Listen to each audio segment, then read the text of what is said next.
No Hora de Agir de hoje, nós vamos tentar aprender uma importante lição. Uma lição que vem do Sul, do saber milenar dos povos indígenas, desses povos que vivem em harmonia com a natureza, que dela dependem, uma natureza que a crise climática ameaçou. Povos que estão ameaçados pela invasão de terras, pelo desmatamento, que são ameaçados por uma economia que não respeita a natureza. E nós hoje viemos aqui conhecer que lições podemos aprender, mas também como está a ser feita a adaptação a esta agressão que já foi feita ao meio ambiente e o que precisamos de fazer para construir um novo futuro. Eu tenho comigo Luan e Angélica. Angélica, a vida na floresta, na vossa cultura, é uma vida em que vocês não cooperam só com a natureza, há mais cooperação entre os povos relativamente àquilo que é a vida da sociedade ocidental, onde a competição está muito mais presente. A nossa vida na comunidade é uma vida coletiva, né? O bem-estar de todos. Só que eu digo isso pelo meu povo. No Brasil, somos diversos, tem diversas etnias, diversos povos. Eu posso falar de mim e do meu povo. Está na Qual é comunidade. o teu povo? Meu povo, eu sou de Mato Grosso. Eu sou do povo Boibororo, de Mato Grosso. Aí no programa a gente foi selecionado por biomas. O meu bioma é o E Cerrado. do Luan, qual é que é? A Mata Atlântica. Ah, ok. Sim, somos vários biomas. A seleção mesmo foi por biomas. Aí aqui no programa vocês vão ver vários indígenas, mas representando seus biomas. E o meu é o Cerrado, onde a gente também é rico de bastante frutas, tem abundância de alimentação, diretamente da natureza. E a vida ali é mais tranquila. Eu sinto, assim, que as horas, elas não tem essa pressão que é na cidade. Você tem que acordar tal hora, você tem que fazer isso tal hora você tem que estar pronto, assim, não. A gente está vivendo. A gente não tem essas horas cronometradas, regradas, nós estamos vivendo. E tudo pode acontecer durante um dia. A escola acaba por ser a vontade que a criança que tem que aprender, aprende com o mais velho. Como é que acontece? A gente tem educações, né? Você fala, nós temos educações. Educação escolar indígena, educação de casa, educação da cultura. Nós temos essas educações. Nós temos a educação escolar indígena, que é a escola dentro da comunidade. São conhecimentos de escola que a gente precisa para nos incluir em qualquer sociedade, se alfabetizar em números, em letras, ter o conhecimento do mundo também. Mas a alfabetização acontece muitas vezes mais tarde, porque as crianças primeiro aprendem a brincar. A ministra do Brasil do Ambiente, Marina Silva, Sim. se alfabetizou aos 16 anos. É. E, portanto, dá-se prioridade à brincadeira. Sim, aí nós É temos a fascinante. nossa educação indígena, que é essa educação de transmissão de conhecimentos através da oralidade. Nós aprendemos com os mais velhos, aprendemos em histórias, em cantos, igual observando. Isso daqui é do meu povo. Não tem aquela aula, você vai aprender isso. Não, a gente observa como que se faz, vendo os mais velhos, minha avó, minha mãe fazendo, e nisso a gente vai observando e aprendendo. Não E tem. vocês estão lá junto, vendo Sim, ela estamos o tempo fazer, inteiro junto. sem a pressão do tempo, do Sem. relógio. E a brincadeira, a valorização da brincadeira, a gente aprende, as crianças aprendem brincando. Elas aprendem a flechar, elas aprendem a andar na mata, elas estão andando, estão ouvindo muito. Também se ama e se brinca lá na Mata Atlântica. Sim, a gente aprende desde muito cedo, né, a brincar. Nós temos muitos rios, então não precisa ninguém aprender a nadar, saber nadar. Eu acho que aí é uma coisa já natural nossa, né? A gente tá nas brincadeiras dos nossos rios e ali, como a Angélica falou, né? Então, além da Mata Atlântica, a gente tem lá os nossos manguezais, que as nossas crianças aprendem desde muito cedo a ir pegar o seu próprio alimento, a pegar um caranguejo, a pegar um peixe e trazer para casa, aprender a fazer uma armadilha. Tudo isso a gente aprende com os nossos pais, com os nossos avós, e a gente vai passando de geração em geração através da oralidade. Tu estás numa geração que vai ser diferente, porque o clima mudou. Que mensagem é esta que tu vais querer transmitir à próxima geração perante algo que está a mudar em tão pouco tempo? É um desafio, né? A gente tenta, o nosso território, e ocupando esses espaços, um espaço que é esse como a ONU, mostrando que é possível nós estarmos aqui dizendo o que é que está nos afetando, essa mudança climática. Por exemplo, eu venho da Potiguara, significa comedor de camarão. Eu venho dos mares da Paraíba e o nível do mar tem subido e tem prejudicado muito nosso Potiguara. Quer seja a nossa sociobiodiversidade do manguezal, que a água salina está prejudicando a reprodução de alguns peixes, do cavalo marinho, do peixe-boi marinho, que é um grande símbolo lá da nossa cidade, quer seja até os nossos acessos à água potável. Então, nós que poluímos praticamente zero, nós fazemos o manejo do fogo, nós aprendemos isso com os nossos antepassados, estamos pagando um alto preço. Um preço injusto. Injusto, né? A gente precisa dizer isso ao mundo, que estamos pagando esse preço por esse sistema capitalista que aí está e que precisa acordar, porque a gente está chegando num ponto de não retorno. Então, o que eu quero transmitir para os jovens, né, enquanto potiguara, enquanto professor indígena, é dizer que a gente precisa manter a nossa cultura, precisa usufruir apenas do que a natureza pode nos oferecer sem estar danificando ela, sem estar prejudicando esse bem tão especial que é a nossa terra, que a terra é a mãe de todas as lutas. Angélica, deve ser muito triste quando se vai agora com as crianças e ver o rio poluído. Que mensagem é que se passa? Como é que se explica isso? É muito triste porque nós somos a natureza e nós precisamos da natureza para nos manter. É dela que vem todo o nosso sustento, é dela que vem a nossa alimentação. Então é muito triste ver que isso está diminuindo, isso está se acabando aos poucos.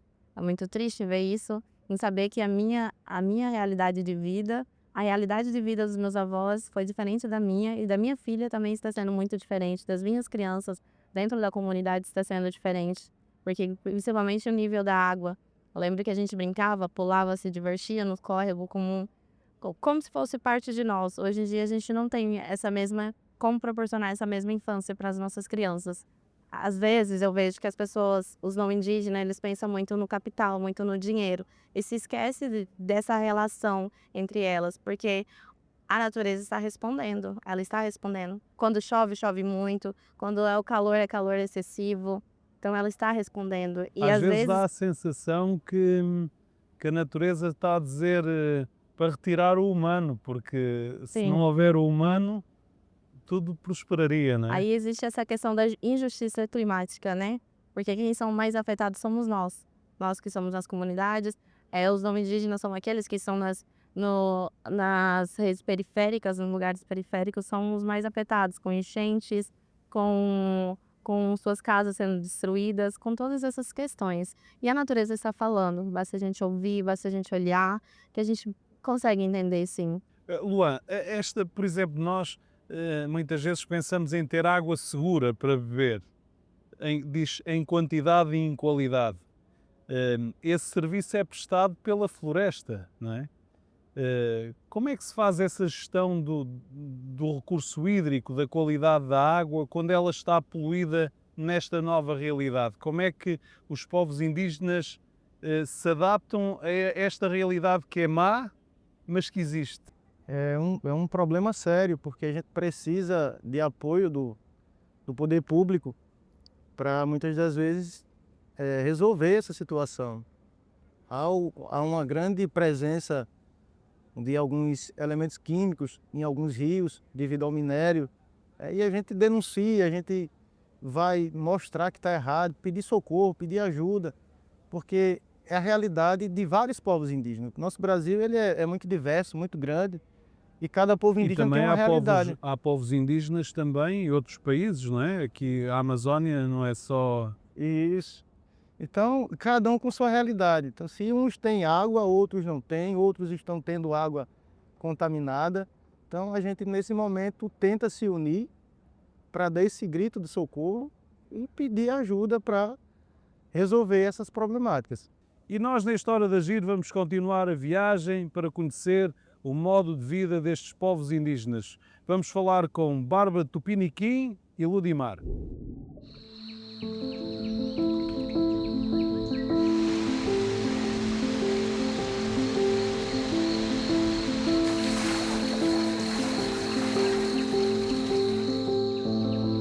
Devido assim, a essa diversidade que o Brasil tem e preserva, né, a gente tem as relações com a floresta, com os rios, com o mar, né, o oceano, enfim. Então é uma diversidade muito grande que é o que mantém esses diversos ecossistemas ainda vivos, né? Então eu acho que a grande mensagem também é que a gente não cuida daquilo que a gente não conhece, né? Então acho que a população geral do planeta precisa conhecer de fato a nossa realidade fora daquilo que é contado nos livros, né? De fato através das nossas vozes, através da nossa vivência, através diretamente com a gente, né? Para poder, acho que, ter uma dimensão dessa diversidade toda, da importância dessa diversidade, né? Da importância dessa relação que, a passar milhares de anos, ainda mantém, né? Esse modo de vida, é bem isso mesmo, é um modo de vida, porque a gente não está falando só de partes isoladas, né?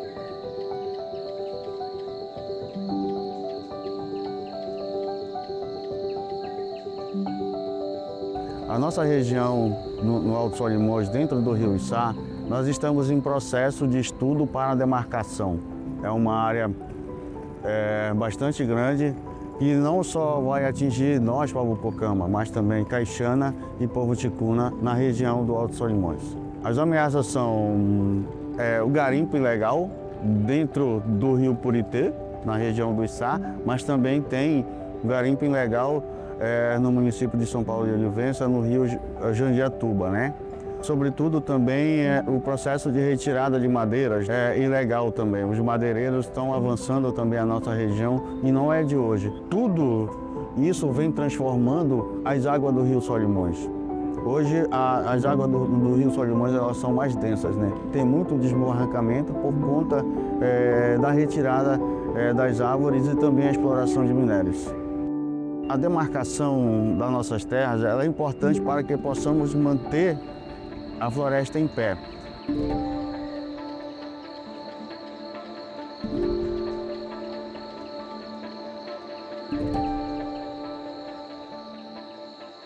Fala de demarcação, que é um processo importante de reconhecer aquele direito como um direito originário, um direito à terra e aquele espaço, porque a gente não está falando só do espaço físico, a gente está falando de um espaço de relação, tanto alimentar, segurança alimentar, como espiritual também e cultural. Então, garantir a demarcação e a proteção, porque após a demarcação a gente precisa ainda seguir com o processo de proteção territorial, para garantir que esses territórios continuem vivos, né, limpos, saudáveis, para que essa relação cultural, espiritual e de vivência mesmo, de sobrevivência aconteça.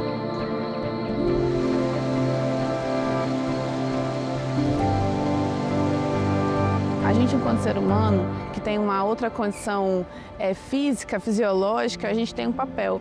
Mas isso não difere de outros seres, né? Não difere das árvores, não difere dos rios. Então, a cosmovisão é que tudo é vivo, né? A Terra não é só uma parte inerte que a gente pisa.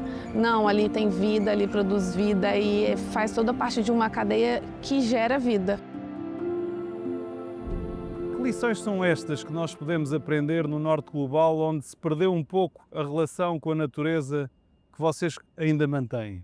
Mantém a relação em valorizar a infância, porque a infância ela é o nosso futuro. Então a gente já ensina desde pequeno, desde os nossos pequenos, a valorização, essa conexão com a natureza, com o clima, porque nós somos natureza também. E passar essa importância já desde pequenos. Essa conexão com o rio, com a água, a nossa alimentação. Por mais que a gente saiba que está tendo várias mudanças no clima, até no nosso modo de viver, de ser, questões da alimentação, a gente não pode perder essa conexão com a cultura, com a natureza. Porque ela é também vida, não é? Sim, e nós somos vivas. A água é vida, a árvore é vida. E isso é ensinado então às crianças desde a mais tenra idade? Desde muito novo.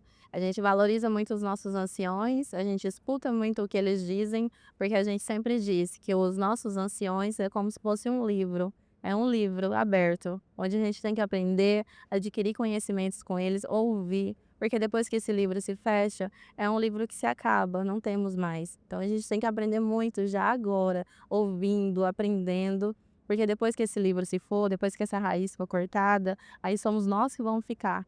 E nós que temos que passar esses conhecimentos para os que estão vindo agora. Mas não é só a crise climática e o aumento de temperatura da água ou a subida do nível da água do mar. Há aqui também aspectos que têm a ver com a predação do recurso, isto é, quando se vai desmatar, quando se apropria de uma terra que não é dele, quando se faz mineração sem os cuidados devidos, está-se a destruir o ecossistema. A água fica mais densa, fica poluída e isso é muito triste para vocês. Muito triste. Além da mineração, além dessas invasões de terra, a gente também tem um problema sério com a monocultura. As usinas de cana-de-açúcar, quer seja no norte, no centro-oeste, a questão da soja, do plantio da soja, na criação de gado. Então, tudo isso tem colocado em risco o equilíbrio do nosso ecossistema. Porque está se desmatando para se plantar a soja, para se plantar a cana, para se criar o gado. E está esquecendo de preservar a nossa natureza, porque já é sabido, e aí por isso que a gente enfatiza a questão da demarcação de terra como política de mitigação para as mudanças climáticas, que dentro dos nossos territórios está 80% da biodiversidade mundial. Então, nós estamos fazendo o nosso papel, estamos aqui pedindo uma transição justa nesse processo climático, para que a gente consiga manter isso para as futuras gerações. A gente está fazendo isso pelo mundo. Luan, e depois há também a medicina indígena, que vocês sabem qual é que é a planta certa para curar determinada doença. Quando se fica com febre, eu tomo um comprimido. Como é que você faz? Um paracetamol também toma? Não, tomar um chá de capim-santo, tomar um chá de erva cidreira, né? ter um problema de saúde e você saber que tem o remédio ali no seu quintal, né? Na sua mata. Isso aconteceu muitas vezes comigo. Eu estar com os meus pais no roçado e ter algum problema e a cura está ali na mata. Vai ali no rio, pega um pouco d'água na cuia, raspa determinado pau. E quando há ali, uma infecção, uma ferida, como é que fazem? Babatenon. É uma árvore que a gente tem que ela acaba cicatrizando, né? Esse problema da infecção. E quando se come alguma coisa estragada? Cabatã. A raspa da cabatã, ela serve melhor que qualquer remédio de farmácia. Qualquer problema de dor de barriga é curada com cabatã. Então nós temos esse conhecimento que foi passado para nós, pelos nossos avós, e a gente preserva até hoje. Obrigado, Luan. Obrigado, Angélica, por termos feito esta excelente conversa em mais um Hora de Agir. Uma Hora de Agir que hoje fica por aqui com uma caravela que agora precisa de ir de sul para norte. No século XVI, houve o capitalismo europeu que chegou à América do Sul e que reinou, empurrou os povos indígenas, mas hoje os povos indígenas fazem ouvir a sua voz e trazem essa voz aqui para que ela chegue ao norte global, dizendo que nós somos um, que nós precisamos desta harmonia com a natureza, dizendo que é errado poluir e é errado comprometer o futuro das próximas gerações. Esta mensagem, uma mensagem que precisa de ser transmitida, uma mensagem de cuidado, uma mensagem de união, para que possamos, nas próximas gerações, termos um futuro onde possamos todos viver e usufruir desta Mãe Terra. Hora de Agir, um abraço amigo e até para a semana. Até lá.